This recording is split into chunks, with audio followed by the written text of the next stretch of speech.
Y si no, finalmente voy a subir la presentación al Moodle, o se las envío, más fácil que se las envíe y ustedes puedan leer. Me regreso porque con el permiso de ustedes voy a grabar la clase a ver cómo nos va. Entonces empieza la grabación y arrancamos.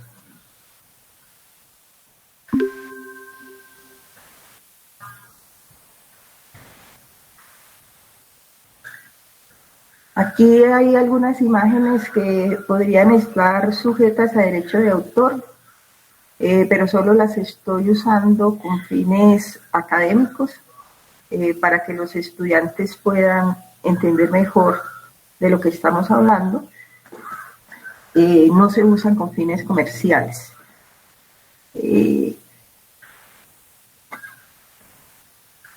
Muy bien, hoy vamos a hablar, como les decía, de dos procesos. Voy a repetir lo de la clase pasada porque seguramente porque teníamos muchos temas antes, pues pasamos muy rápido sobre estas dos vías que son de suma importancia. Tengo que estar regresando a mirar el chat porque a algunas personas les tengo que dar permiso para entrar, por lo que no tienen de pronto correos de la universidad. Entonces les decía, son dos vías, una es fosforilación oxidativa y cadena respiratoria y la otra. Las dos vías ocurren simultáneamente. Fosforilación oxidativa depende de cadena respiratoria, pero cadena respiratoria no depende de fosforilación oxidativa, de tal manera que en algunos momentos de la vida del organismo humano se desacoplan. Por ejemplo, en el tejido graso marrón, hay dos tipos de tejido graso, el blanco y el marrón. En el tejido graso marrón hay desacople de estas dos vías para que no se produzca ATP, sino que la energía del NADH y el FADH que entran a cadena respiratoria se produzca en forma de calor. Y entonces eso ayuda a mantener la temperatura del cuerpo. Eso ocurre, por ejemplo, en niños recién nacidos, tienen bastante tejido graso marrón en espalda, pecho, para ayudarles a mantener la temperatura. Bueno, como habíamos dicho en la clase pasada, el objetivo de esta clase es conocer los procesos de producción de energía en la célula. Específicamente vamos a hablar de la producción de energía en la mitocondria. Entonces ustedes, espero que al terminar esta clase puedan describir las organelas y moléculas relacionadas con la producción de energía en las células nuestras y la producción, el proceso completo de fosforilación oxidativa. Les dije la clase pasada cuál es la estructura de la mitocondria. En esta diapositiva tenemos un esquema de lo que es una mitocondria. Tiene dos membranas, la membrana externa y la membrana interna. ¿Sí? Y la membrana interna sufre un proceso de invaginación, lo que crea lo que se llama las crestas mitocondriales. Estas invaginaciones son las crestas mitocondriales. Esto rojo que hay aquí es el ADN. Recuerden que la mitocondria tiene su propio ADN. Entonces, sobre las crestas mitocondriales se van a fijar las proteínas transportadoras de electrones, o sea, la cadena respiratoria, y se va a fijar la ATPasa sintasa, o sea, la proteína que está encargada de la síntesis de ATP. Hay un espacio intermembranal, que es esto, entre las dos membranas, que va a ser muy importante, sumamente importante para el proceso de producción. Pero, ¿me podría hacer el favor de repetirme la proteína? Sí. Muy bien, y mejor activen el micrófono los que puedan activar el micrófono, y si alguien puede ir siguiendo el chat también me ayuda porque en modo de presentación no puedo ver el chat. Muy bien, sobre estas invaginaciones que sufre la membrana interna están las proteínas de transporte de electrones, o sea, la cadena respiratoria. Estos punticos que ustedes ven aquí negros son la cadena respiratoria, y ahí mismo se ubica otra proteína que es la ATP sintasa, que es la encargada de hacer ATP a partir de ese flujo de electrones y ese transporte, a través del flujo de protones y el transporte de electrones. Muy bien. Con esta estructura en la cabeza, con esta estructura básica en la cabeza, entonces vamos a entrar a los procesos. Ahí hay unas preguntas que resolver, no se olviden de resolverlas, y después las retomamos o en un taller o antes del otro parcial. Hay dos formas de producir ATP. Una forma ya la conoce, que es lo que se llama la fosforilación in situ, ¿sí? En el lugar donde, eso significa in situ, en el lugar donde. Entonces, por ejemplo, en glucólisis, en los sitios donde se produce ATP, eso se llama fosforilación in situ, in situ. Y lo que vamos a ver hoy es fosforilación en la cadena respiratoria. Entonces, fosforilación a nivel del sustrato o fosforilación in situ, la producción de ATP en glucólisis o la producción de ATP, en este caso de GTP, en el ciclo de Krebs, ¿sí? Y ya les estoy pues dando los ejemplos que deben buscar. Vamos a ver, hoy es la fosforilación oxidativa, no la fosforilación a nivel de sustrato. Recuerden la mitocondria, recuerden la estructura básica, todas las células tienen mitocondrias y tienen muchísimas mitocondrias, ¿sí? Y depende también del tipo de células, puede tener entre 2000 o menos o más mitocondrias.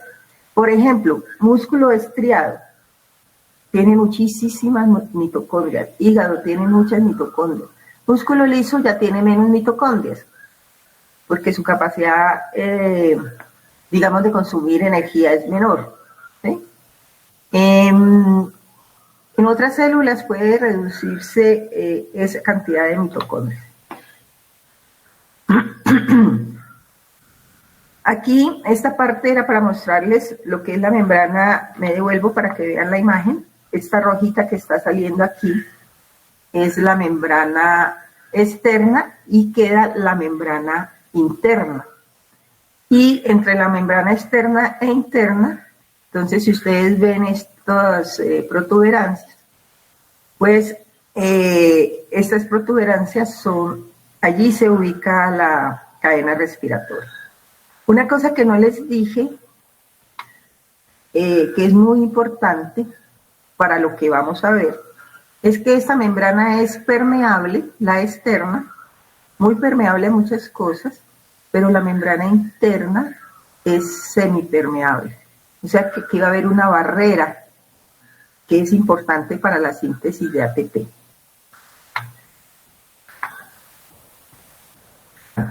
Entonces, en la clase pasada se me había perdido alguna diapositiva, pero la recuperé. Aquí vamos a ver las moléculas energéticas, ¿sí? Y a repasar algo que de pronto pregunté en el examen. Entonces, tenemos metabolismo. El metabolismo se da a nivel de las células, no se da en el tracto digestivo. El metabolismo se divide en catabolismo y anabolismo. Catabolismo es destrucción y genera moléculas para producir energía, mientras que el anabolismo es construcción y utiliza esas moléculas para producir, y utiliza esa energía para producir moléculas. Este va de moléculas sencillas a moléculas complejas, es divergente, mientras que este es convergente, van hacia acetil-CoA. Los compuestos de alta energía, entonces el ATP, esta es la estructura básica del ATP, tiene una base nitrogenada, la ribosa ¿quién la genera? ¿Recuerdan la ruta de las pentosas? ¿Sí? La ribosa y está fosforilado. Trifosfato significa 1, 2, 3 fosfatos. ¿Sí? Y aquí está el delta de G, energía libre de Gibbs, que indica la capacidad de hacer trabajo. En la hidrólisis de ATP tenemos unos 30.5 kilojulios mol de capacidad de producir trabajo experimentalmente. ¿Sí? Teóricamente es capaz de generar esta cantidad de energía, pero evidentemente como se hace por pasos hay una pérdida de energía en forma de calor. Y no solo el ATP se puede ir a ADP, sino que se puede ir hasta AMP. Y aquí estamos mostrando cómo el ATP puede llegar hasta ADP. Simplemente va perdiendo fósforos. Muy bien, la otra molécula y que nos atañe hoy es el NAD. Esa es la estructura básica del NAD y el NADH ya tiene hidrógenos. Aquí está sin hidrógenos. En la molécula también es una molécula compleja. Si ustedes ven, me devuelvo para que recuerden un poquito. Si ustedes ven la estructura del ATP, una base nitrogenada, una ribosa y fosfatos. Ahora miren la estructura del NADH, una base nitrogenada, una ribosa, dos fosfatos y vuelve y se repite básicamente la molécula. Y es en este anillo donde se va a producir el intercambio de hidrógenos. Aquí está sin hidrógenos, NAD+, ¿sí? Y aquí está con hidrógenos, NADH. ¿Sí? Siempre se pone más H más porque todas las moléculas que le ceden hidrógenos al NAD le ceden dos hidrógenos, pero el otro hidrógeno no cabe aquí y entonces queda, digamos, ligado a la molécula por interacciones de polaridad. Y este es su reacción. ¿Sí? Aquí tiene este hidrógeno, las moléculas que ceden hidrógeno siempre ceden dos, entonces uno de esos hidrógenos se pega al NADH y el otro queda con interacciones polares unido a la molécula. El FADH es una molécula más compleja, es una flavina, tiene 3 anillos, pero tiene la misma estructura básica de las otras. Mire, una base nitrogenada, una ribosa, pues la ruta de las pentosas es sumamente importante, una ribosa, el grupos fosfato y la flavina. Y también ella está en capacidad de recibir directamente los hidrógenos en estos nitrógenos. Y entonces pasa FAD a FADH2. Muy bien, aquí están, digamos, las dos, el NAD pasando a NAD más o viceversa, el FADH2 pasando a FAD. Entonces, estamos en la mitocondria, lo que le va a llegar a la cadena respiratoria es NAD y FADH, NADH y FADH. Permítanme un segundito.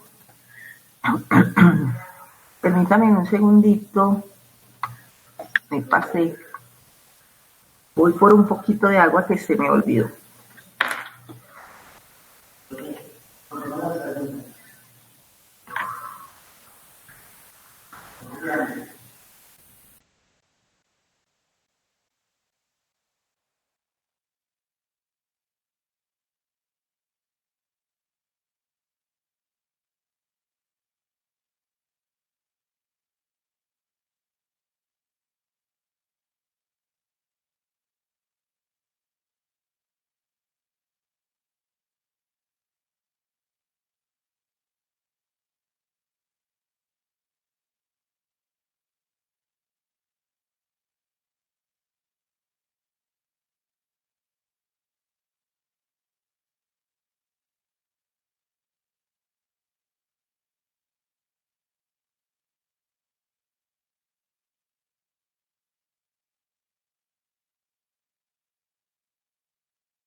Ya regresé, ya fui a la tienda por una botellita de agua.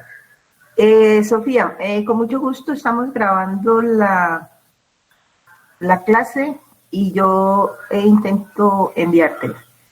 Entonces, y decía que estas son las dos moléculas que vamos a ver hoy, el NADH y el FADH, y cómo ellas liberan, y ojo con esto aquí, que lo tengan en mente, liberan 2 hidrógenos cada una, ¿sí?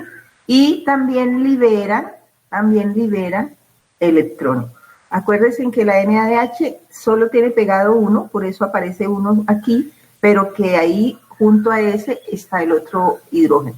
Y liberan, al soltar el hidrógeno, los hidrógenos quedan positivos y liberan sus electrones, ¿sí? Entonces quedan protones por un lado y electrones por otro lado. Muy bien. ¿Hay otras moléculas energéticas? Sí, hay otras moléculas energéticas. Por ejemplo, dentro de glucólisis está el fosfonilpiruvato, que al hidrolizarse es capaz de sintetizar ATP. Si ustedes recuerdan ahí en la diapositiva 3 o 4 diapositivas arriba, el delta de formación del ATP o de liberación de energía era de 30, de tal manera que como tiene mayor, 61, puede sintetizar, a partir de se puede sintetizar ATP, a partir del bifosfoglicerato, también hay una molécula en glucólisis de 1,3-bisfosfoglicerato que en el paso en que se produce ATP. Y la fosfocreatina fosfato, la creatina fosfato, fosfocreatina, también es capaz de liberar, de sintetizar ATP, ¿sí?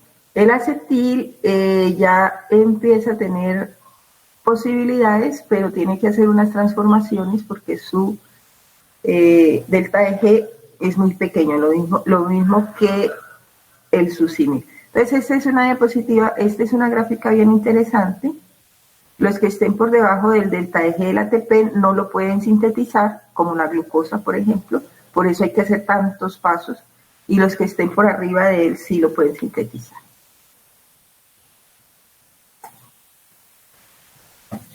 Bueno, entonces, estamos aquí, representado esto en el músculo al contraerse quema ATP, entonces hay que estarle proveyendo ATP al músculo, y es en la cadena respiratoria y una mitocondria, si representamos esta como una mitocondria, donde se va a producir ese ATP a través del proceso de fosforilación oxidativa. Entonces, miremos aquí, para integrar, ¿cierto?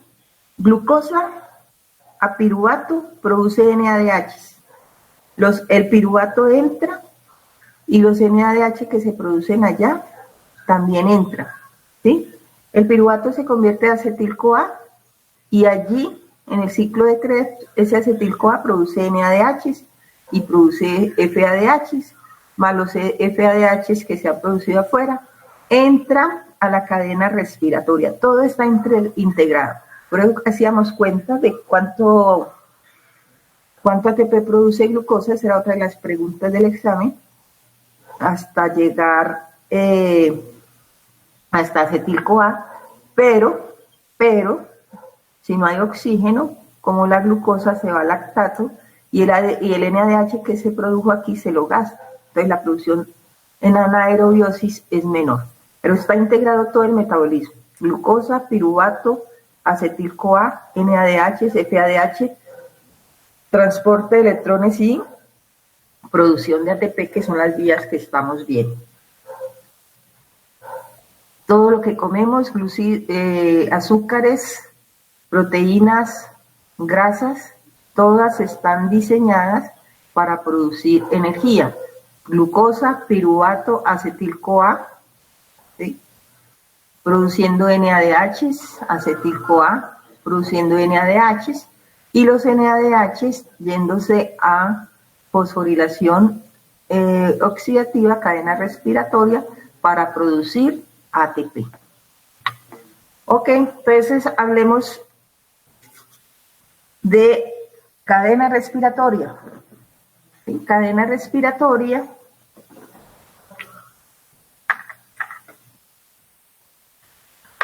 Cadena respiratoria. ¿Qué es la cadena respiratoria? ¿Cierto? Un complejo de proteínas a través de las cuales se transporta electrones. Miren, sigan el símbolo negro. Perdón, el símbolo negro. El símbolo negativo, esos son los electrones. Entonces los electrones van pasando de una proteína a otra. ¿De dónde vienen los electrones? Del NADH. El NADH se descompone en protones y electrones. Entonces, fijémonos aquí de nuevo, NADH, le quitamos sus protones y le quitamos sus electrones. Me voy a devolver unas diapositivas atrás y aquí está. ¿Sí? El NADH, le quitamos sus hidrógenos y lo llamo protones porque al quitarle los electrones se vuelven protones.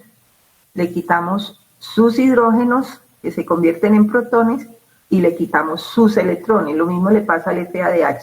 Le quitamos los hidrógenos y le quitamos los electrones. Eso es lo que está ocurriendo aquí. Con una serie de complejos de proteínas que son capaces de quitar hidrógenos.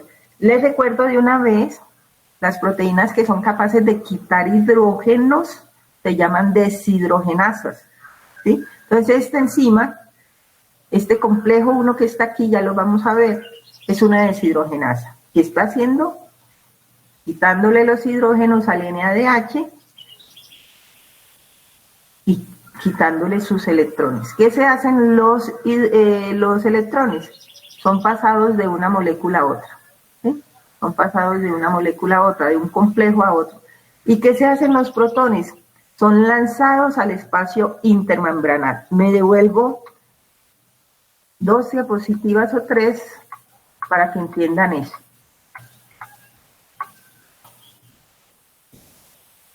En esta no, bueno, entonces en esta. Doctora, ¿me podría repetir hacia dónde se van los electrones, por favor? Al espacio intermembranal. Por eso me estoy devolviendo aquí para poderte explicar. Entonces, esta que está aquí es la membrana externa. Y esta que está aquí es la membrana interna. Estas son las crestas mitocondriales. Y sobre estas crestas mitocondriales están las proteínas de la cadena respiratoria. ¿Sí? Entonces, creo que aquí es más fácil en este esquema. ¿Listo? Entonces, suponiendo que el NADH llega aquí, digamos que este es el flujo. Aquí en estos puntos se han representado muchas cadenas. Digamos que esta es una, ¿sí? 1, 2, 3, 4, ¿listo? Entonces digamos que esta es una. Entonces el NADH llega aquí, le quitan sus protones, sus hidrógenos, y le quitan sus electrones. ¿Quién? Esta que es una deshidrogenasa. ¿Qué se hacen los electrones? Se van aquí, 1, 2, 3, 4. ¿Y qué se hacen los protones? Son lanzados a este espacio. No van por el mismo camino que van los electrones, son lanzados a este espacio que hay aquí. Esto se llama el espacio intermembranal. Recuerden que esta membrana es impermeable, ¿sí? Mientras que esta membrana es semipermeable, mientras que esta es más permeable. Entonces se crea aquí, en este espacio, digamos, una concentración alta de hidrógenos, de protones, una concentración alta de protones. Entonces tengan en mente esto. Los electrones van a través de los complejos y al final del complejo se van a recibir. Y los hidrogeniones van por el espacio intramembranal acumulándose allí. Hay un acúmulo de hidrógenos. Entonces llego acá, esta, ¿sí? De nuevo aquí, el NADH, sus electrones van por los complejos. ¿Y a dónde fueron a parar los hidrógenos? Mírenlos, acá está, este verde, al menos en mi diapositiva parece verde, es el espacio intermembranal, y se van acumulando ahí, pero los electrones siguen. Les vamos a hablar de esos complejos. Pues, ¿cuántos complejos hay por cadena respiratoria? Cada una de las cadenas respiratorias tiene 4 complejos. ¿Sí? Se llaman el complejo 1, complejo 2, complejo 3, complejo 4. Aquí están mejor. Complejo 1, complejo 2, complejo 3, complejo 4. Cada una de las cadenas respiratorias tiene 4 complejos. ¿Cuántas cadenas respiratorias pueden haber por mitocondrias? Muchas, muchísimas, porque la membrana es muy grande y puede alojar muchas cadenas respiratorias, pero una sola cadena tiene 4 complejos. Ojo con esto: complejo 1, complejo 2, complejo 3, complejo 4. ¿Sí? Hay unos que están muy cerca y simplemente utilizan, digamos, o entre sus espacios existe una proteína, uno está más lejos, esa proteína tiene que moverse más, o están separados mucho, entonces esa proteína, hay proteínas como de transporte. Una se llama la coenzima Q. La coenzima Q es la ubiquinona. Quiere decir que está en todas partes, pero le pusieron ubiquinona. Ok.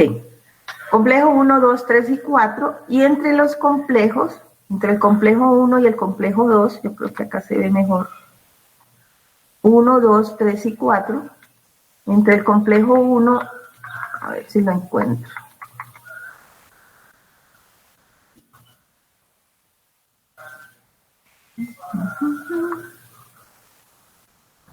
Bueno, aprovecho esta. Complejo 1, donde llega el NADH y es una deshidrogenasa. Fácil, NADH deshidrogenasa. El complejo 2, al complejo 2 llega el FAD, entonces le podemos llamar la FADH deshidrogenasa, la leucinato coenzima Q reductasa. ¿Sí? El complejo 3 es un citocromo, lo mismo que el complejo 4. El complejo 3 se llama citocromo C y el complejo 4 es citocromo oxidasa, pero su mayor componente es el citocromo A. Entonces no hay problema en esta llamarla DH deshidrogenasa, la succinato reductasa o FADH deshidrogenasa, y la citocromo C y el citocromo A3. No pude encontrar dónde estaban los ATP, dónde estaba la ATP sintasa, pero aquí en esta diapositiva lo voy a usar. Entre el complejo 1 y el complejo 2 está la primera. Entre el complejo 1 y el complejo 2 está la primera ATP sintasa. Entre el complejo 1 y el 2 está la primera ATP sintasa. Entre el 2 y el 3 está la segunda y al final de los complejos está el tercero. Una aquí, 2 aquí, 3 aquí. ¿Sí? ATP sintasa, ATP sintasa, ATP sintasa. Entonces, ¿cuántos ATP se pueden sintetizar? ¿Cuántos ATP se pueden sintetizar por cadena, por complejo de cadena? 3. ¿Sí? Este es una cadena respiratoria, aquí están los 4 complejos, y entre este espacio y este al final hay una ATP sintasa. Entonces, por cada uno de los complejos, solo vamos a poder sintetizar 3 ATP. El NADH llega al primer complejo, lo ven aquí, y el FADH llega al segundo complejo. O sea, la enzima del complejo 2 solo reconoce la NADH, solo reconoce la FADH, no reconoce la NADH. Y la enzima del complejo 1 solo reconoce la NADH y no reconoce a la FADH. Entonces, entre el 1 y el 2 hay un ATP. Pues cuando llega el NADH puede sintetizar 1, 2, 3, pero como el FADH llega al segundo complejo, o sea, ya se saltó entonces solo puede sintetizar 2 ATP. Complejo 1, complejo 2. Me faltó decir entonces que entre estos complejos existen las transportadoras, que es la ubiquinona y la citocromo C, entre el 3 y el 4. ¿Qué hacen los complejos? Transportan electrones y lanzan hidrógenos, ¿sí? Transportan electrones y lanzan hidrógenos al espacio intermembranal. Eso es lo que está haciendo aquí. Cogiendo el NADH, quitándole los hidrógenos, mandándolo al espacio intermembranal y los electrones se los está pasando al siguiente complejo. ¿Sí? Eso es lo que estamos viendo aquí. Llega el NADH, le quitan sus hidrógenos, lo lanzan al espacio intermembranal y la coenzima Q, que está ahí muy cerquita, igual puede ayudar entre la 1 y la 2 o entre la 2 y la 3. El complejo 2 llega, este es el complejo 2. ¿Quién llega al complejo 2? El FADH, le quitan sus hidrógenos, le quitan sus electrones, los hidrógenos son mandados al espacio intermembranal y los electrones son recibidos por la coenzima Q, que los va a llevar ¿a dónde? Que los va a llevar al tercer complejo, ¿sí? Que es el complejo 3, que es una citocromo C. Ahorita que veamos los inhibidores de la vía, van a ver interesante de esto. Los citocromos están formados por hierro, y el hierro pasa de +2 a +3 cuando está recibiendo y dejando electrones. Tengan en cuenta este hierro porque, por ejemplo, el cianuro se une al hierro, ¿sí? Y envenena el complejo y no lo deja funcionar. Entonces, este es el complejo 3. ¿Qué está haciendo el complejo 3? Lo mismo que hacen los otros complejos, lanzar hidrógenos hacia el espacio intermembranal, ¿cierto? Y recibir electrones. Y por último, el complejo 4. Complejo 4 tiene una característica muy importante.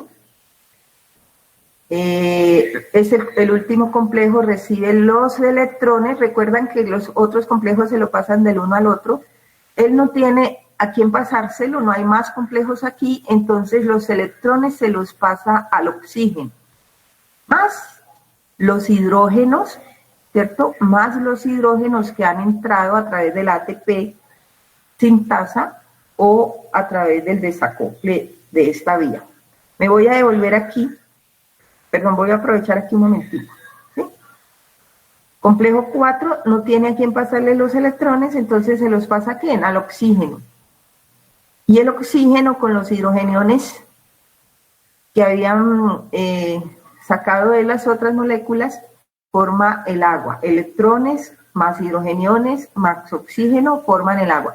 Al final de los complejos, miren aquí arriba, 1, 2, 3, 4. Al final de los complejos, ¿qué se va a formar? Se va a formar agua, ¿sí? Aquí únicamente está explicando la estequiometría de la vía, pero no se compliquen con eso. Resumamos. ¿Cuántos complejos hay por cadena respiratoria? 4. ¿Qué hacen esos complejos? Transportan electrones y mandan hidrogeniones al espacio intermembranal. ¿Qué hace el complejo 4? Recibe esos electrones, se los pasa al oxígeno y junto con los hidrogeniones forman una molécula de agua. Siempre hay formación de molécula de agua. Siempre hay formación de molécula de agua. ¿De dónde vienen estos hidrogeniones? Entonces vamos a ver qué pasa con la síntesis de ATP. No sé si hasta ahí, chicos, me han entendido. Voy a pasarme para aquí para ver el chat. Si alguien tiene una pregunta.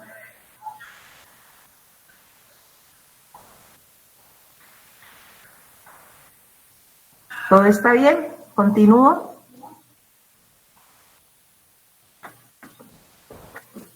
Doctora, yo me perdí en la parte de los complejos donde decía las, las proteínas que transportan. Las proteínas que transportan. Muy bien. Entonces vamos acá. Las proteínas que transportan son los mismos complejos. ¿Qué transportan? Transportan electrones. Si tú sigues esa rayita hecha a mano alzada, ¿sí? Esta rayita significa que se están transportando electrones, se están pasando del complejo 1 al complejo 2, del 2 al 3 y del 3 al 4. ¿De dónde vienen esos electrones? Del NADH, en este caso, o del del NADH, en este caso, en el caso del complejo 1, o del FADH en el caso del complejo 2. Le quitan los electrones y se los van pasando. Y también le quitan los hidrogeniones y miren dónde los están lanzando, al espacio intermembranal.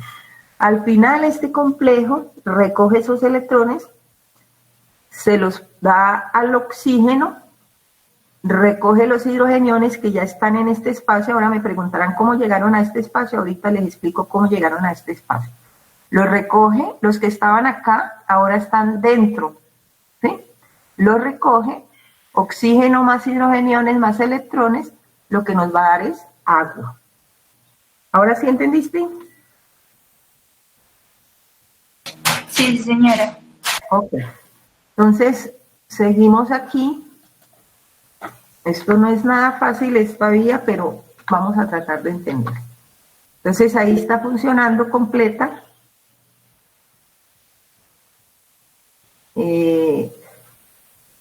Perdón un momentico. Creí que alguien me estaba aquí hablando en el chat, sí. ¿Los hidrogeniones pasan de complejo a complejo también? No. No, ya te voy a decir qué está pasando. No pasan de complejo a complejo. Los únicos que pasan de complejo a complejo son los electrones. Los hidrogeniones salen a través de los complejos, pero recuerden que aquí hay una ATPasa. Entonces, ¿cómo regresan aquí los hidrogeniones? Mírenlos aquí, ¿cómo regresan del espacio intermembranal al espacio interno de la mitocondria? Recuerdan que aquí hay una ATPasa y que a través de esa ATPasa los hidrogeniones se van a devolver. Y esa fuerza de pasar los hidrogeniones por aquí, perdón que no sé qué hice aquí, moví de todo. Esa fuerza de pasar los hidrogeniones por aquí es que va a sintetizar el ATP. Entonces, para que les quede un poquito más claro. Electrones solo se mueven a través de los complejos. Hidrogeniones son lanzados al espacio intermembranal por los complejos y regresan al espacio interno, ¿sí? Este es el espacio intermembranal y este es el espacio interno de la mitocondria. Regresan al espacio interno de la mitocondria a través de la ATPasa. Miren aquí funcionando, chicos. Permítanme que vuelva a empezar. ¿Sí ven? Los hidrogeniones están acá en el espacio intermembranal, pero regresan al espacio interno de la mitocondria a través de ¿quién? A través de la ATPasa, ¿sí? A través de la ATP simpasa, perdón, no ATPasa. Si lo he dicho varias veces, lo corrijo. ATP simpasa. Una cosa es ATPasa y otra cosa es ATP simpasa. Aquí está haciendo síntesis de ATP. Pero aquí están acumulados y a través de ella regresan al espacio interno. Y en ese regresar al espacio interno crean la fuerza suficiente para que el ADP se una al fosfato y se sintetice ATP. Pues voy a regresarme, no, aquí mismo. Electrones a través de ¿qué? Electrones a través del complejo. ¿Sí? Y hidrogeniones hacia el espacio intermembranal a través del complejo, a través de los complejos. ¿Cómo regresan? cómo regresan al espacio interno a través de la ATPasa. Y ahí es donde se sintetiza. Ahora sí les quedó claro.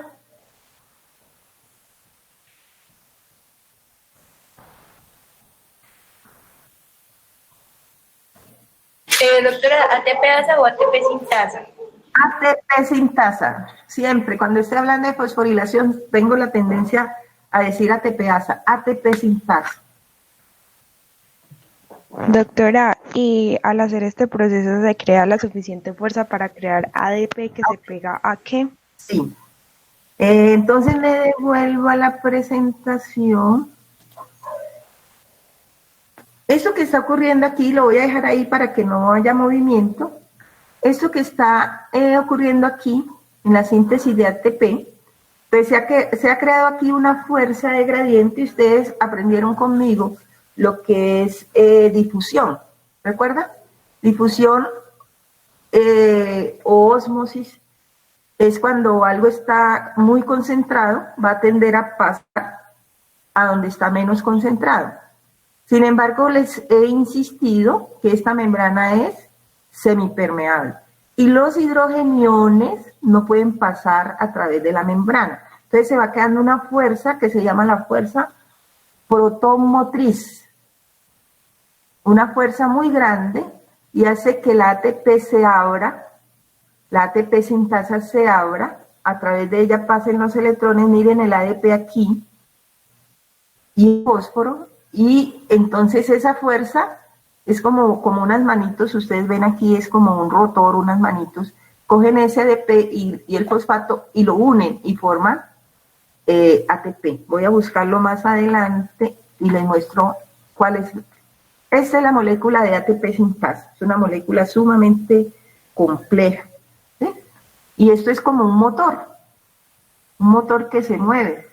Y a través de ese motor, miren aquí, ¿cierto?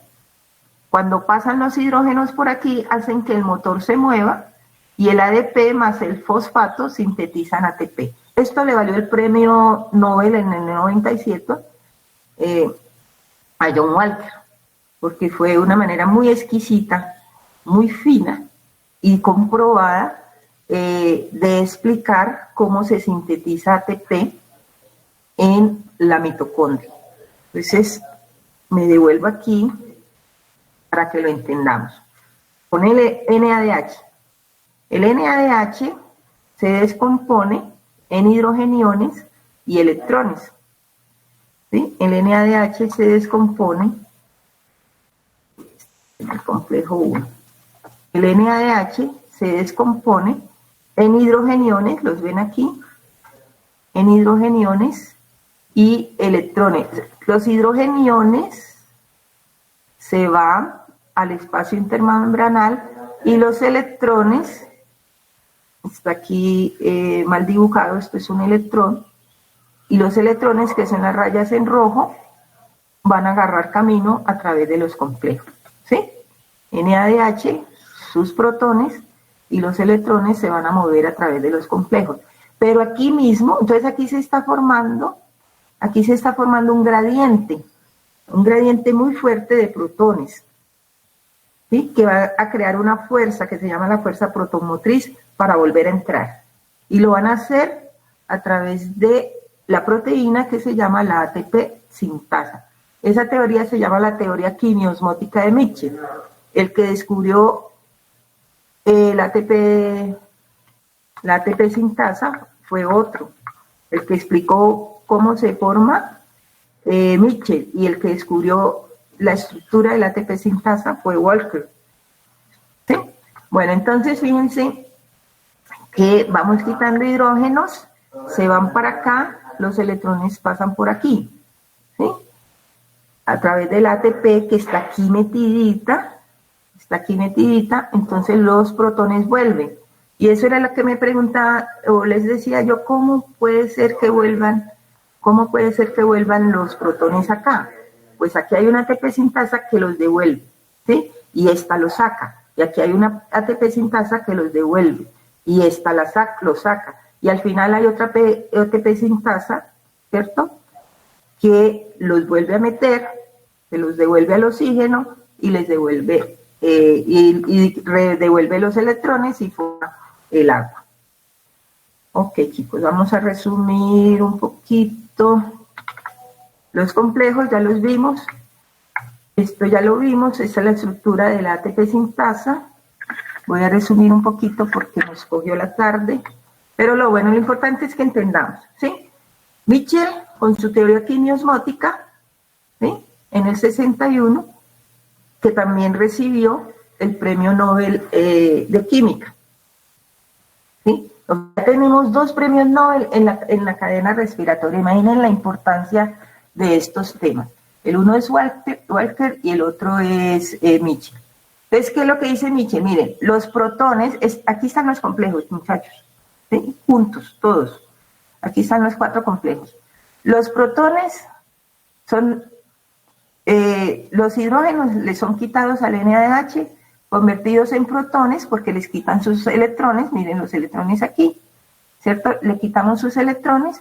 Los protones se van al espacio intermembranal y los electrones van a seguir la carrera. Mírenlos aquí, ¿cierto? A través de todo el complejo. Los electrones que entraron aquí son los electrones que salieron aquí. Los protones que entraron aquí entraron más protones, aquí entraron más protones, vuelven y entran. ¿Cómo entran? Mírenlos acá otra vez. ¿Y cómo hicieron? Ah, pues a través del ATP sintasa, ¿sí? Del ATP sintasa. El gradiente que se forma aquí hace que la ATP sintasa se abra y sintetice ATP. Teoría de Mitchell, gradiente de protones, premio Nobel. Premio Nobel para Walker por haber dilucidado la estructura de la ATP sintasa. Entonces, otro resumen cortico. Doctora, dime. es que aquí un compañero mío escribió en el chat que cuántos hidrogeniones se forman por cada molécula energética y cuántos son necesarios para la formación de ATP. Bueno, necesitamos mínimo, bueno, eso no lo dijo Mitchell, cuántos hidrógenos se están formando, pero acuérdense que no es una sola cadena la que hay en la mitocondria. No se conoce, o yo exactamente no conozco, cuántos hidrógenos deben acumularse aquí para que eso ocurra, pero para que se abra la ATP sintasa y se sintetice ATP, los mismos hidrógenos que entraron, que salieron, deben ser los mismos hidrógenos que entraron, ¿sí? Mírenlos aquí, NADH, en una, digamos, simplificación del modelo, 2 hidrógenos están entrando, 2 electrones están corriendo,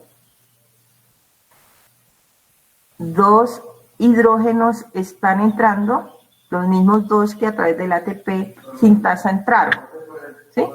Ahora, esto, ustedes saben que el pH de la mitocondria es más ácido que el de la célula. Aquí hay un gradiente, si alguien me puso otro mensaje, me lo cuentan, por favor. Aquí hay bastante gradiente de hidrógeno de otros procesos, miren. Entonces entra a través del ATP y se produce energía. En un modelo simplificado, 2 que entran, 2 que salen, 2 que entran, para dar una respuesta sencilla, ¿sí? En un modelo simplificado. Pero acá tiene que haber más hidrogeniones de los procesos metabólicos, entonces el gradiente es grande. Pero en un modelo simplificado, 2 que entran deben ser los mismos, 2 que salen, perdón, deben ser los mismos que entran para mantener el gradiente. ¿Es claro? Sí, doctora. Ok.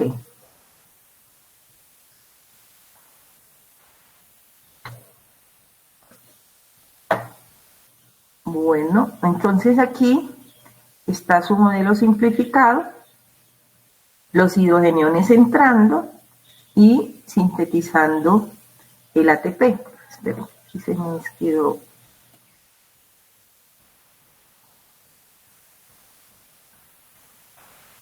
¿Sí?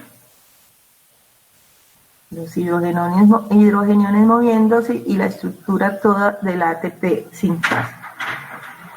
Y aquí ahora sí era la que estaba buscando de siempre. Complejo 1, aquí está la primera síntesis de ATP, complejo 2, aquí está la segunda síntesis de ATP, complejo 3, aquí está la tercera síntesis de ATP. Si el NADH entra aquí, entonces es capaz de hacer 1, 2 y 3. Pero si el FADH entra aquí, ya no es capaz sino de hacer 2. Ok. Ahí están el NADH y donde se producen los ATP, ¿sí? Y el FADH que entra aquí, pues solo puede producir estos dos ATP. Pero vamos a la parte médica, que es lo interesante para ustedes, ¿sí? ¿Es posible que esta cadena se dañe? Sí, es posible. Es posible que esta cadena, fíjense que los electrones sin problema se movieron, ¿sí? Pero necesitamos algo para que se haga síntesis de ATP. ¿Qué necesitamos para que haya síntesis de ATP? Necesitamos un gradiente de protones. Entonces, si hay alguna cosa que dañe este gradiente, no habrá síntesis de ATP. ¿Sí? Si hay alguna cosa que dañe este gradiente, no habrá síntesis de ATP. Si hay alguna cosa que dañe este transporte de electrones, no habrá síntesis de ATP y toda la cadena se va a paralizar. Ojo con esto. Si hay algo que dañe el gradiente, ¿qué es lo que se daña? La síntesis de ATP, pero el resto sigue, ¿sí? ¿Y qué se hace entonces esa energía? Simplemente produce calor. Eso se llama desacople. ¿El desacople qué es? El desacople es que se dañe el gradiente. Entonces la fosforilación se desacopla del transporte de electrones y ahí no pasa nada, simplemente se genera calor. Y ese es un proceso fisiológico normal en el organismo. Y el organismo tiene una proteína, el tejido graso, por ejemplo, marrón, tiene una proteína que se llama proteína desacoplante y simplemente aparece, se pega en la membrana, hace un hueco y el gradiente se daña y allí no hay síntesis de ATP, sino generación de energía, ¿sí? No hay problema, pero sí hay mucho problema cuando el transporte de electrones se para, eso se llama envenenamiento, ¿sí? Se envenena el transporte de electrones, hay inhibición del transporte de electrones y toda la respiración falla. Miren, no me importa si daño el gradiente, simplemente lo que va a pasar es que no hay síntesis de ATP y en lugar de tener energía en forma de ATP, la tenemos en forma de calor. Eso es fisiológico y es normal. Pero cuando no hay este flujo de electrones de aquí para allá, entonces la cadena está envenenada, no se produce energía tampoco, por supuesto, y las células mueren, ¿sí? Entonces a eso es lo que nos vamos a referir ahora. Inhibidores que envenenan la cadena, la inhiben, y desacoplantes. ¿Qué desacoplan? Fosforilación de transporte de electrones. Y hay muchos procesos, muchos productos, que envenenan la cadena. ¿Recuerdan aquí? Oxígeno. El oxígeno recibe los electrones y los electrones, el oxígeno y los hidrogeniones forman agua. Entonces, si hay algo que no puede, o si hay algo que envenena, esta cadena, pues este proceso de respiración, porque esto finalmente es la respiración, este proceso de respiración no ocurre. Pues vamos a ver cuáles son esos. Mírenlos aquí. Entonces, gradiente de protones, transporte de electrones, ¿sí? Gradiente de protones, transporte de electrones. Entonces comenzamos en el complejo 1, por ejemplo, ¿sí? En el complejo 1. Entonces aquí hay unos, el complejo 1 es el que recibe el NADH y aquí hay unos productos que dañan el complejo 1. ¿Sí? Por ejemplo, la rotenona. La rotenona es un veneno que se saca de una planta y es el veneno que tiene los venenos que uno usa para matar roedores, ¿sí? ¿Y qué es lo que hace la rotenona? Pues inhibe la NADH deshidrogenasa y el flujo de electrones no va. ¿Sí? Rotenona, la teripsina, el amital, otro veneno de plantas, el mercurio, el demerol, son venenos, paran la cadena respiratoria. Entonces imaginen si esto para, ¿qué pasa con el organismo completo? Si las mitocondrias paran, ¿qué pasa con el organismo completo? Pues hay muerte, ¿sí? Porque no hay energía, no hay procesos de respiración. Aquí está el cianuro inhibe el último complejo, ¿sí?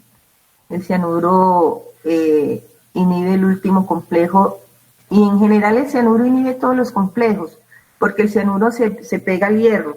Y si ustedes ven aquí, los complejos todos, casi todos tienen hierro, miren. Hierro, hierro, ¿cierto? Hierro. Y aquí el último tiene cobre, pero el cianuro también se puede pegar al cobre. Bueno, aquí hay otros, la oligomicina, la antimicina, el monóxido de carbono, es de los envenenamientos más clásicos que hay, el monóxido de carbono más clásicos y más comunes. El solo en quedarse uno encerrado en un carro que tiene escape hacia la cabina del carro de monóxido de carbono ya es peligroso. En un incendio, por ejemplo, ¿sí? Se produce mucho monóxido de carbono y entonces la gente muere por envenenamiento. Aquí está su acción, sobre qué complejo, y este es un caso clínico. Entonces, pregúntenme hasta ahí lo que tengan que preguntarme antes de entrar al caso clínico, chicos. Tengo 2 WhatsApp. Y... Doctora, por complejo, ¿hay una ATP sintasa nada más o ese número puede variar dependiendo del transporte de complejo a complejo de hidrógenos? No, ya te expliqué, ya te vuelvo a explicar, por cadena, si esta es una cadena respiratoria, en cada cadena hay 4 complejos, ¿sí? Y en cada cadena hay 3 ATP sintasa. ¿Cuántos complejos hay por mitocondria? Muchos, perdón, ¿cuántas cadenas hay por mitocondria? Muchísimas, ¿sí? Pero si a una cadena está formada por 4 complejos y 3 ATP sintasas. Muchas gracias.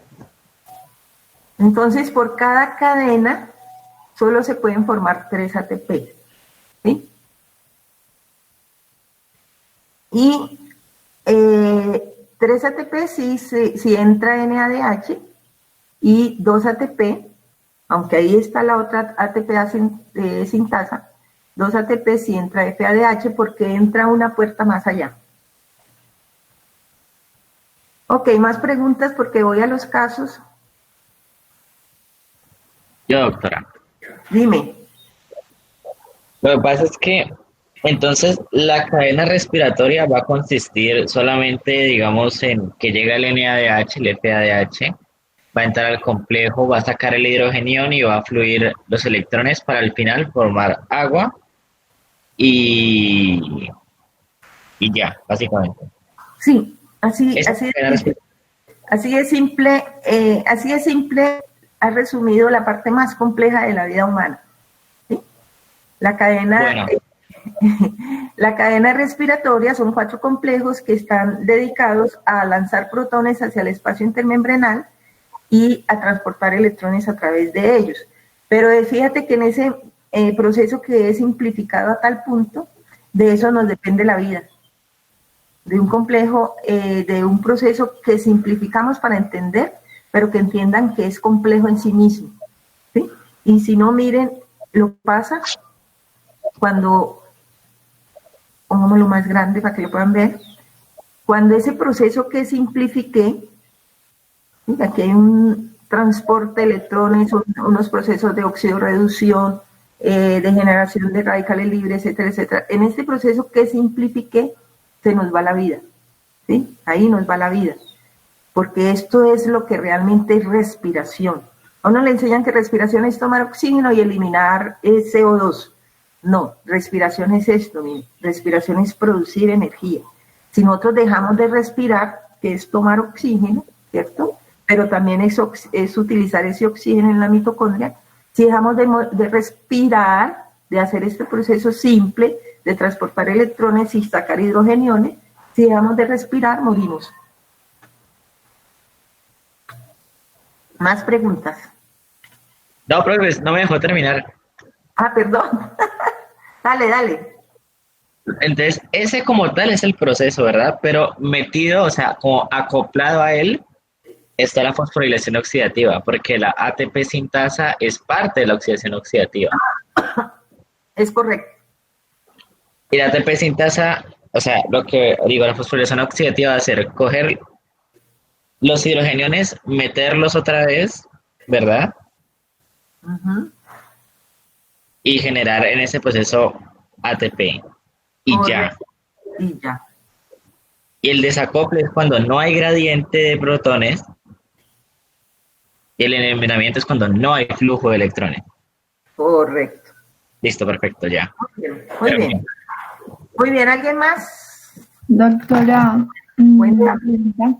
Entonces, si hay envenenamiento, pues no, los electrones, bueno, no van a producir el agua, pero si hay desacople, hay posibilidad de que se produzca, aunque sea un ATP, o sea, depende del desacople, tampoco se produce ningún ATP. Ah, ok. Está bien. Déjenme lanzar. Mira, la producción de ATP inicialmente depende de dónde se bloquea. Por ejemplo, si bloqueamos aquí en el complejo 1, ¿cierto?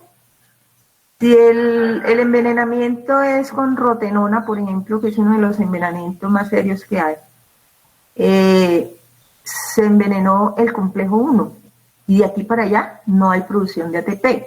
Pero si el envenenamiento es en el complejo, por ejemplo, en la citocromosidasa, la mitocondria antes de morir, y por eso es más lento el proceso, ¿sí? Y por ejemplo, el envenenamiento con cianuro es progresivo, se necesita bastante cianuro para lograr envenenar todas las cadenas, es progresivo, entonces tú alcanzas a producir 2 ATP por cadena, ¿sí?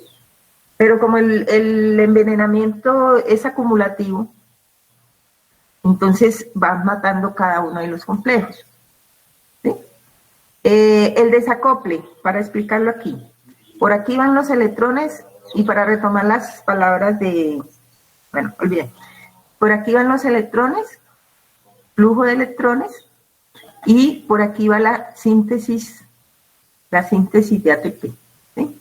Entonces, ¿qué es lo que pasa? El flujo de electrones puede seguir y la síntesis de electrones, aquí podría yo poner una X grande, puede parar. La síntesis de ATP puede parar, ¿sí? Eso se llama desacople. Desacoplar la síntesis de ATP a través de romper el gradiente, ¿sí? Rompo el gradiente, lo que le abro es unas, aquí mira, aquí dice cuáles son los desacopladores. El 2,4-nitrofenol y la proteína, el dicumarol es otro desacoplante y la proteína desacopladora. ¿Qué es lo que hace? Que abre unos huecos en la membrana, ¿sí?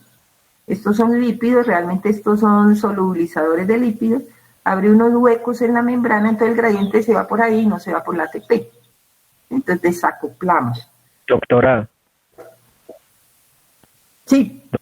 O sea que ese desacople podría producir un peligroso aumento de calor corporal.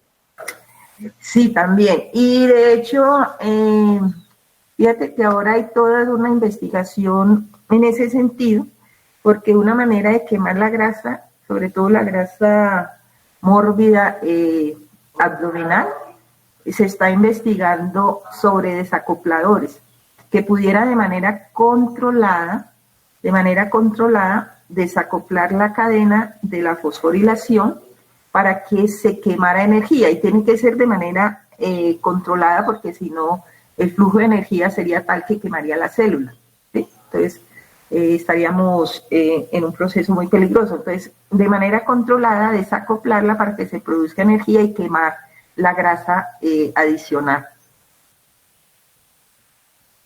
Ok, chicos, me voy aquí al caso porque tenemos como las 8:10, tendríamos como 20 minutos para repasar y mirarlo del examen y repasar otras cositas. Casos clínicos. Recuerden que siempre pongo casos clínicos muy simples. De pronto, a medida que avancemos en los conocimientos, podemos irlos complicando, ¿sí? Entonces, intoxicación por cianuro. El cianuro es el ácido cianhídrico. Intoxicación por cianuro normalmente ocurre por accidente en los niños, pero generalmente quien está intoxicado por cianuro fue porque lo quiso hacer, o sea, son los suicidas, o porque alguien se lo quiso hacer, ¿cierto? Entonces, ¿qué es lo que hace el cianuro? Se une al hierro de la hemoglobina y al hierro de los citocromos, ¿sí? Y al cobre, el citocromo A3, es el último en el complejo. Y se une de una manera covalente, de tal manera que hay que transformarlo para poder eliminarlo. Antes no habían antídotos, pues no había avanzado la investigación. Ahora hay algunos antídotos que se pueden usar, sin embargo la intoxicación por cianuro es severa. Origina bloqueo de oxigenación de los tejidos, lo que produce anoxia. Mírenlo aquí. ¿Sí? Se pega a estos complejos y entonces pues no hay utilización del oxígeno, la célula deja de respirar y llegamos a la muerte celular. Como el sistema nervioso central también tiene mitocondrias, porque también necesita producir energía, actúa allí, además de paralizar la cadena respiratoria, produce que el calcio intracelular se acumule, y el calcio intracelular, no hemos visto neuro, pero cuando lleguemos a neuro por allá en el 4º año, van a ver que para liberar neurotransmisores necesito calcio. Entonces se liberan neurotransmisores excitatorios y inhiben enzimas que protegen el cerebro, ¿sí? Entonces empieza a haber una serie de presión del sistema nervioso central que finalmente llevan a la muerte. Los sitios que más se afectan por el envenenamiento con cianuro son estos, y la muerte ocurre por paro respiratorio de origen central, o sea, se deprime el sistema nervioso central y muere. ¿Qué tratamiento hay? El primer tratamiento es tratar de hacer un lavado, pues obviamente las maniobras de reanimación, intubación, porque ya no está respirando la persona. El primer tratamiento es eliminación con lavado intestinal para tratar de eliminar la sustancia que fue ingerida. Como les digo, casi siempre es por accidente de los niños, un accidente, o porque alguien lo quiso tomar, ¿sí? O sea, alguien se quiso... Doctora, pero los niños, ¿cómo sería cómo se ingeriría cianuro por accidente? Porque las mamás a veces guardamos insecticidas que son hechos a base de cianuro, o porque guardamos cositas esas para matar los roedores. Por eso en la casa no se debe tener de ese tipo de cosas al alcance de los niños, ¿sí? Cuando se tienen que tener, por alguna razón, pues pongámoslos bajo llave, ¿sí? Para que ellos no los tomen. Les dije que casi siempre es alguien que se quiere suicidar y simplemente va a comprar uno de estos insecticidas y se suicida. O como en el caso de Odebrecht, no sé si ustedes lo siguieron a través de La Nación, papá e hijo murieron, parece que a papá le pusieron el cianuro en la botella del agua y dejó la botella en el escritorio del hijo, búsquense ese casito. Y el hijo, que era un adulto, pues se tomó el agua que había en el escritorio, que también tenía cianuro. Parece ser, no me consta, que ahí hubo manos oscuras en todo esto. ¿Qué otra maniobra hay que hacer? Oxígeno en dosis elevadas. ¿Alguien está preguntando algo? ¿O alguien se desconectó? No, hay preguntas.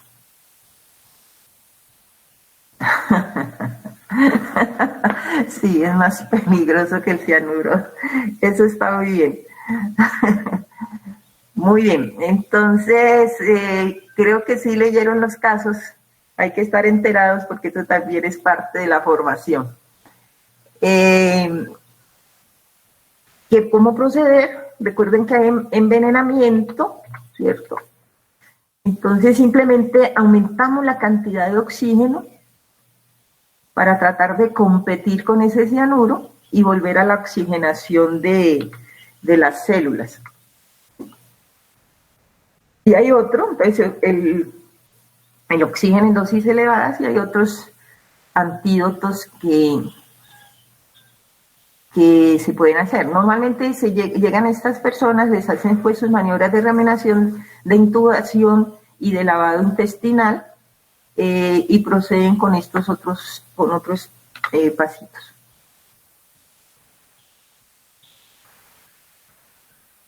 Aquí están los compuestos que se están usando.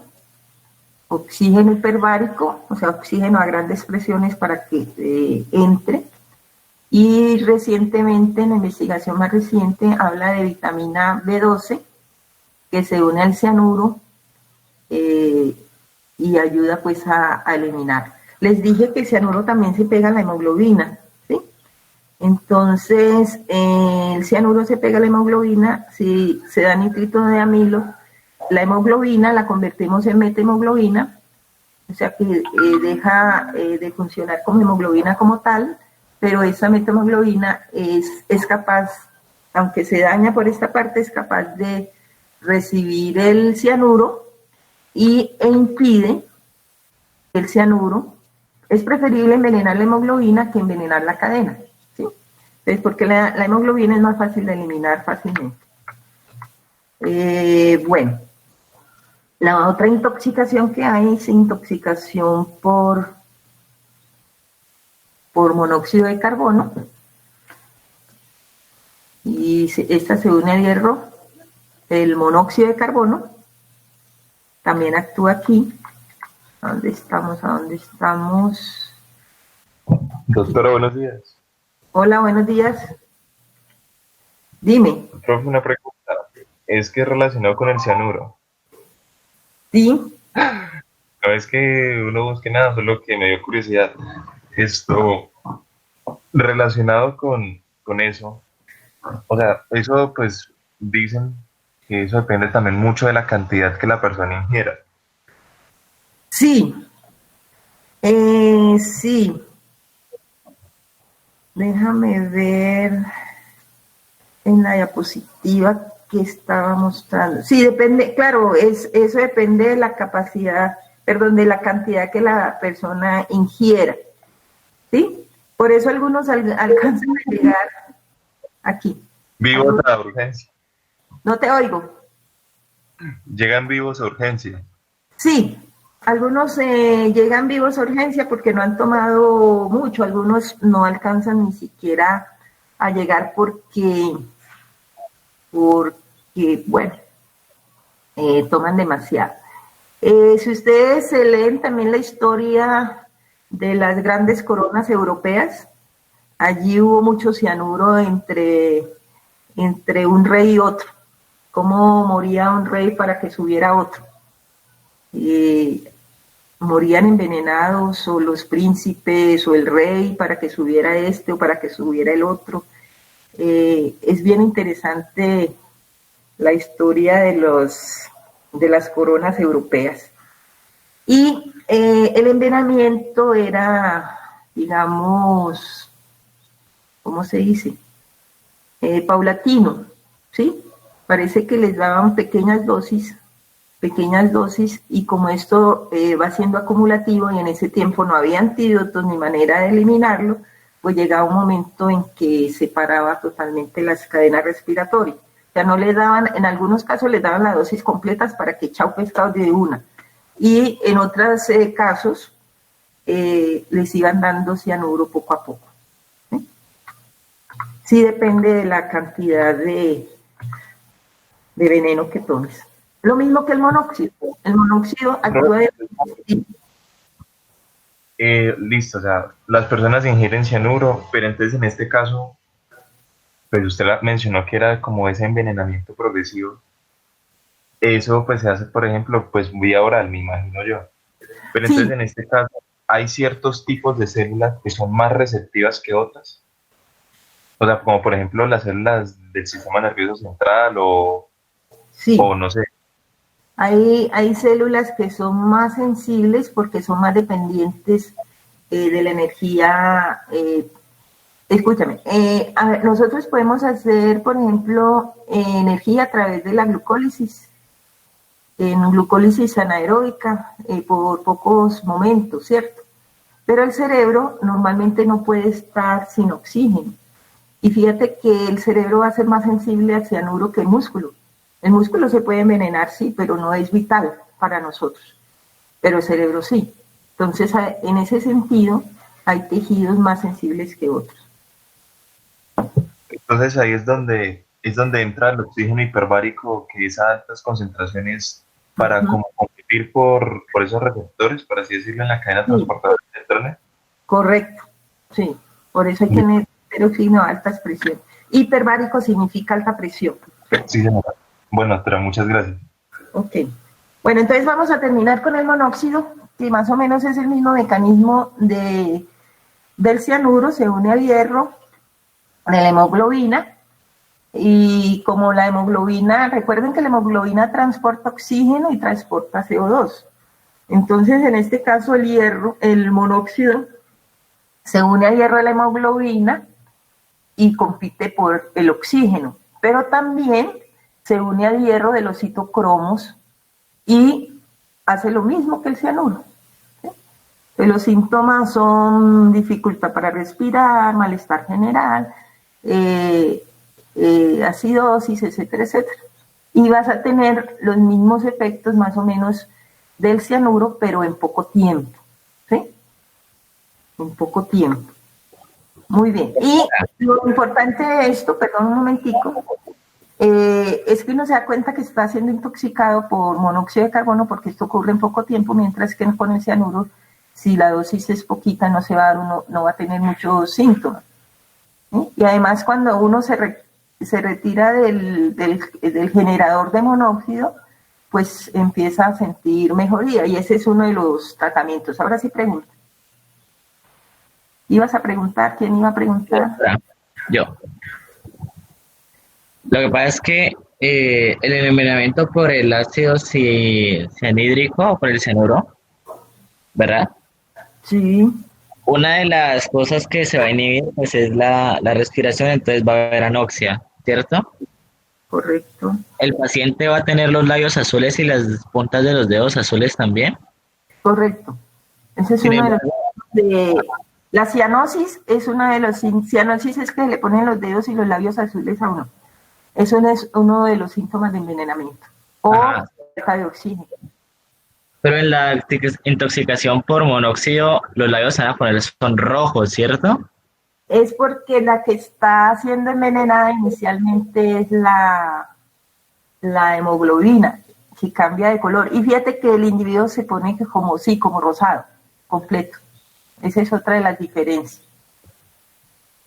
Ah, bueno, está bien, profe. Es que es paradójico porque ambas van a quitar oxígeno. Sí, pero como el monóxido hace que la hemoglobina se torne más roja y brillante. Recuerda que tiene más afinidad el monóxido de carbono por la hemoglobina que por los propios citocromos. Y cuando está unida a los citocromos, realmente para que haya un cambio de color o algo así, pues se necesita un cambio a nivel de mitocondria de color, no se ve. Entonces, ¿qué es lo que tú ves? Los tejidos periféricos, eso es lo que estás viendo. Y la hemoglobina en este caso es más, digamos, más periférica, casi que está superficial, ¿sí? Y por eso los cambios de color. Chicos, tratemos de terminar, perdón, y después hacemos más preguntas, ¿sí? Entonces, ¿cuál es la idea del tratamiento con monóxido? Retirarlo de la fuente. Se retira de la fuente productora del monóxido de carbono. Casi nadie se quiere suicidar con monóxido, pues no es una, como dice una hermana mía que es bastante tóxica, como dicen ustedes ahora, no es una manera como rápida y contundente de morir. Entonces, simplemente se retira, casi siempre son muertes accidentales, no son muertes deseadas ni mucho menos, son muertes accidentales. Se retira de la fuente y se le administra oxígeno también, ojalá oxígeno hiperbárico, para que sea más rápido, pues bueno, para quitar la intoxicación. Ya me estoy aquí confundiendo, ya estoy confundida, ya hay anopsia pero cerebral de mi parte. Y como está produciendo en grandes cantidades un desequilibrio ácido básico, pues hay que corregir ese desequilibrio. Bueno, ok, hasta ahí llegamos. Les prometí mirar el examen rápidamente. ¿Lo están viendo?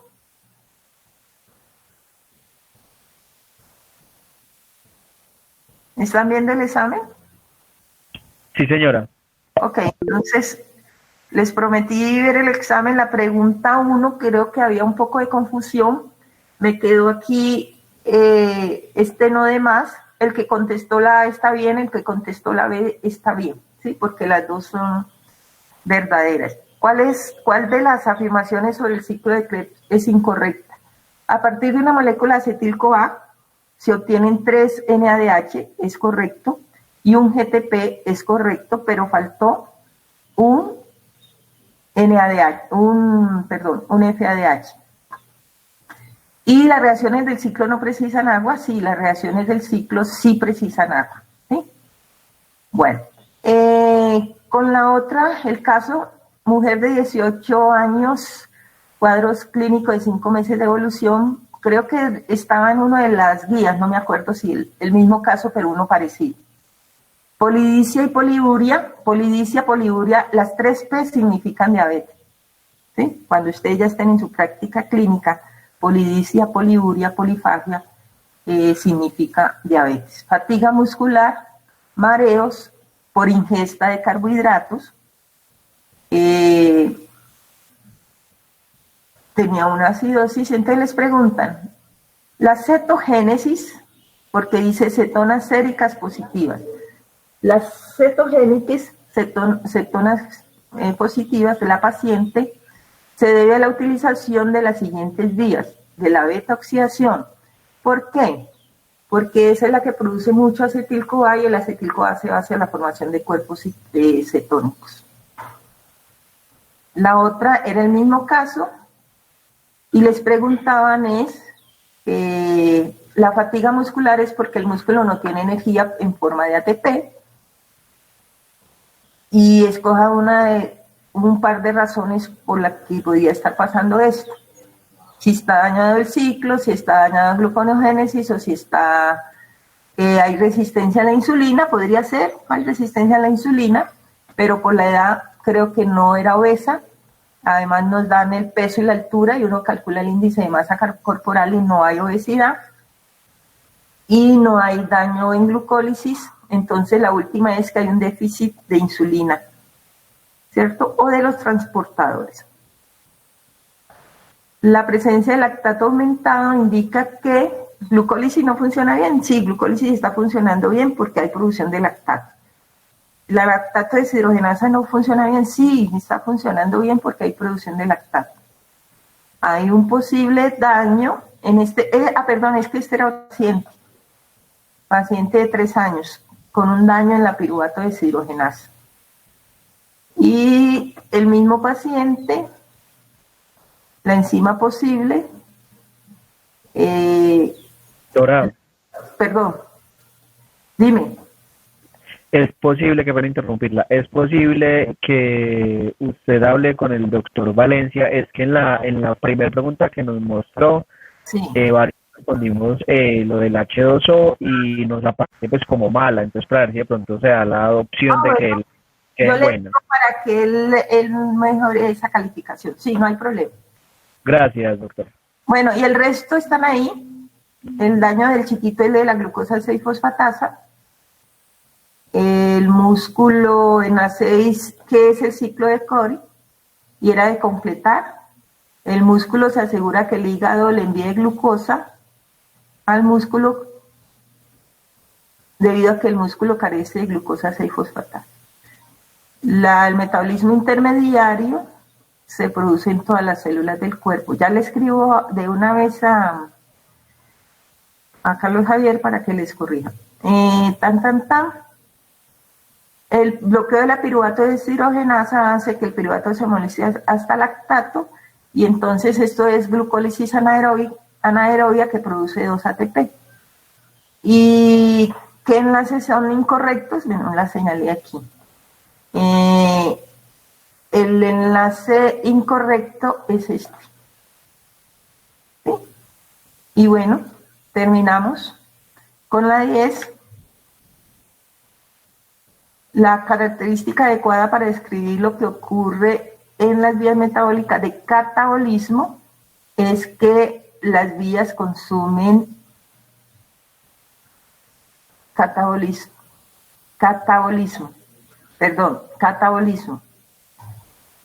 Las vías son convergentes. Doctora, ¿me puede mostrar, por favor, la parte de la fermentación láctica? ¿Esa qué pregunta es? ¿Qué pregunta es? 8. La 8. El bloqueo de la piruvato deshidrogenasa, aquí dice piruvato hasta acetil-CoA, eso es lo que hace la piruvato deshidrogenasa. Hace que el piruvato se metabolice hasta lactato. En estas circunstancias, ¿cuál será la producción neta de ATP por los hepatocitos? Doctora, y en esa parte, pues no sé, es que yo la pensé, en ese momento cuando llegué a esa pregunta, pues a mí me parece como, pues en la formulación de la pregunta, que pues como dice que cuál será la producción neta de ATP por los hepatocitos, entonces para llegar al piruvato y convertirse en lactato, primero debe pasar por la glucólisis. Claro. Con 8 ATPs que pues Ajá. produce. Es que dependería desde qué punto uno lo coja. Mira, no, lo coges como lo estás cogiendo, glucosa hasta piruvato. Allí se producen 8 ATP, sacando los 2 que invierten. 8 ATP, pero como si los 8 ATP incluyen los 6 ATP de los 2 NADH, ¿recuerdas? Y como está pasando de piruvato a lactato, cuando se pasa de piruvato a lactato, estoy tratando de recordar si tengo una diapositiva aquí a la mano, cuando se pasa de piruvato a lactato se consumen los NADH que se habían producido. Sí, señora. Solo quedan los 2 ATP, creo que no la tengo aquí a la mano. No, en esta no la tengo, pero esa es la razón. Esa es la razón, yo creo que sí había una, pero ya no la recuerdo. Aquí. Sí, doctora. Listo, yo paso de glucosa hasta piruvato, aquí, pirul. Y de ahí paso a acetil-CoA, y ahí es donde produzco de glucosa a piruvato produzco los 8 ATP. Pero el piruvato, cuando va a lactato, el piruvato cuando va al lactato se consume los NADH, o sea, se consume 6 ATP, ¿sí? Por eso solo se producen 2. Aquí alguien me pregunta nada. Listo. Chicos, la gente se me está yendo, tal vez por cansancio, porque se desconectaron. Entonces, mi compromiso con ustedes es, aquí los voy a apuntar, enviar la clase y hablar con el doctor Javier, ¿sí? ¿Listo? Para lo de la pregunta. Les agradezco mucho. Y si es posible, pues no sé cómo lo hago, pero voy a buscar hacerlo. Hola. Les envío la grabación, ¿sí? ¿Listo? Muchísimas gracias. Descansen, vayan a tomar agüita, desayunen. Muchas gracias, doctora. Hasta luego. Feliz día. Feliz La día. Amén. Le queda en el Drive, entonces la puede compartir fácilmente. ¿Queda dónde, perdón? En el Drive. Bueno. Ya sí, ya tengo el drive. Listo. Y No, les mando un vínculo para compartirlo, ¿cierto? exacto, doctora. Okay. Y no olvida la guía de la clase, por favor. Gracias. Bueno, listo. Bueno, que estén muy bien.